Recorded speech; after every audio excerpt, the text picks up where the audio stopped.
Hello, welcome back to the channel.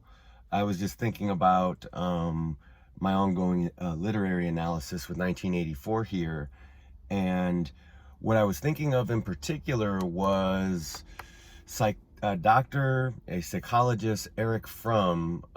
He's a psychologist. I think he was from originally the USSR, came to America, did a lot of work on human beings, their needs, and also their pathologies and destructive tendencies. And he did a lot of studies on, or work on what he called or what he thought of as basically the West or America as a pathological culture, and the desire for destruction and the apparent destruction that basically is apparent in the culture and in the way of life and in our warfare, that the whole of it is this zealous war machine that's never stops, and whose entire premise is destruction, whether it's taking the taxpayers or the corporations or someone's money to build a bunch of stuff or blow it up, or just to manufacture it to then sell it. So long as the majority of resources are tied up in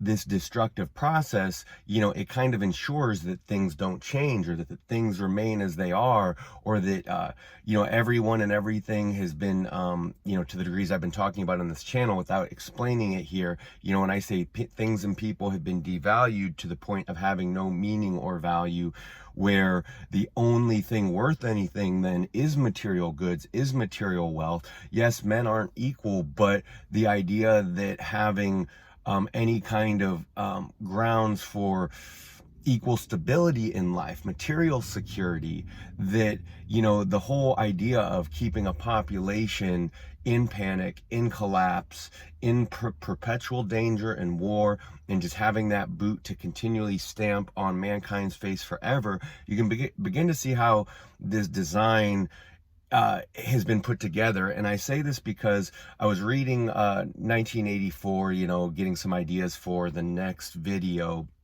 and what I saw, or what occurred to me, is basically Goldstein's book in the context of 1984 kind of exists as this, it's basically the equivalent of that world's Howard Zinn's alternate history, right? Oh, this guy's supposedly telling you the truth. Ooh, he's a real revolutionary.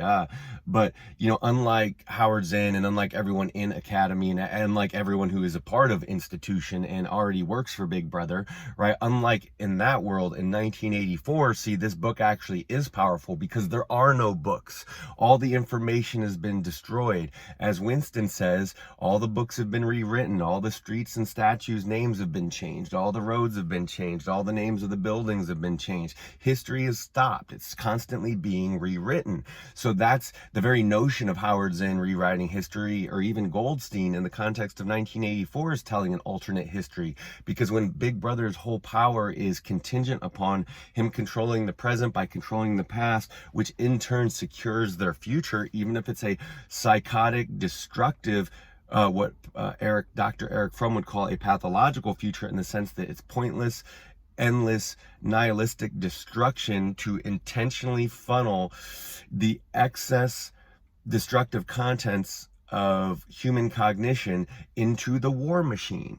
And that is, and like they say in the book, that what matters more than the demoralization of the people, of the proles, is the so long as the party's not demoralized, right? So long as those inner psychopaths can keep doing their job. So, they get their favors, they get their little bit of tea and coffee, and then they go work for Big Brother, right? They sell out man. They are inhuman, right? It is a destructive, disgusting process that we have witnessed over the course of the last century, and kind of exactly what's kind of outlined in Orwell's 1984. Because if you read in between the lines, and even if you do it poorly, you can basically see that Orwell's not really saying anything new or different than what was already known at his time. It's just he could see further ahead than anyone else, right? So back to Dr. Fromm, why does this matter? How is this relevant? He said human beings needed a few things, and that was something like they needed relatedness to the people and the world in which they live. They needed rootedness, they needed connection, they needed a certain sense of self and continuity of self, and in that a certain sort of transcendence, even if it's just creating something, doing something with your hands, being a part of something. The people need that. So basically, you could say Big Brother took the human model and then figured out how to wire that into the war machine proverbially, perpetually, and to constantly rewrite history and rewrite the story and just lie as needed at a moment's notice, right? This gets into territories of double speak and double think, and how the whole party operates, how the slogans work, how the writing works, how the head job works. So I'm going to save those sorts of details for a future episode where I'm really going to get into the details. And then other than that, Dr. Fromm says if a human being, his theory kind of was that if a human being cannot actually participate in something like transcendence, whether that's something self-chosen or something directed by others, that they will instead seek to destroy because it's the easiest thing to do in the world, basically, whether it's a stronger arm or a pistol, that the easiest thing to do is destroy.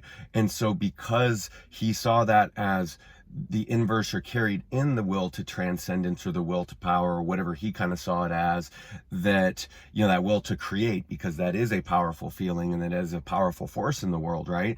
That he saw that when that's frustrated, it turns destructive, which is pathological to him. Now this is the question, like, because in Big Brother's world, the destruction, the pathology is normal, right? Everything's that, reality is statistical, right? You are statistical. Like, so everyone in the Big Brother world, right? It's all justified, no different than our world. And we got stats and data to prove it, right? Everyone's happy, nobody's sad, everyone's happier than ever before. The standard of living keeps going up. We're solving the homelessness crisis. We're solving all these crises. Oh, we're going to build back better. Like, if you read the subtext of our politics these days, it's like you can see that it sounds like a war happened, but they didn't tell you what war happened. And then, sorry about that. It's like a war happened.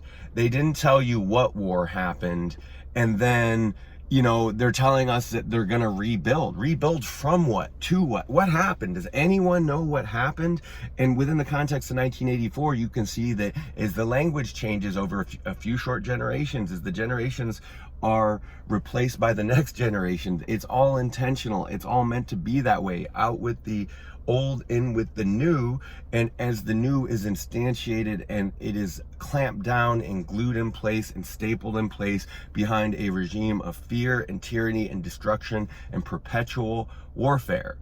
So again, in Big Brother's world, this is normal. This is what good party members do, right? They fuel the war machine. They're a part of the war machine. The most intelligent people work for the war machine, right? So, is this normal? Is this normal human behavior? Can anyone, since there's no context of history or existence, especially a continually rewritten history outside of it, again, is this normal? Is Big Brother, so what I'm asking, I guess, is the viewers, is Big Brother right? Are the psychopaths right? Is this normal? Should people just cram their foot in, whether it's the rabble or the middle class or the upper class, right? Eat the rich. Should humanity just rip each other to pieces forever? Should we just shove our boots onto each other's faces forever? Should we just continue, right? Like, is this normal? Is that normal?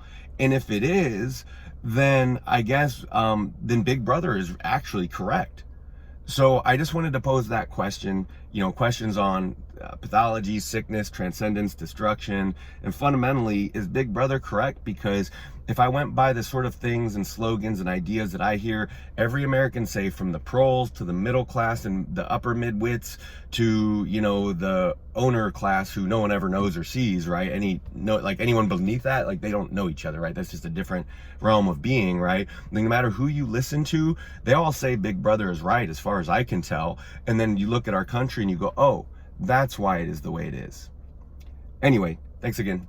We'll see you later.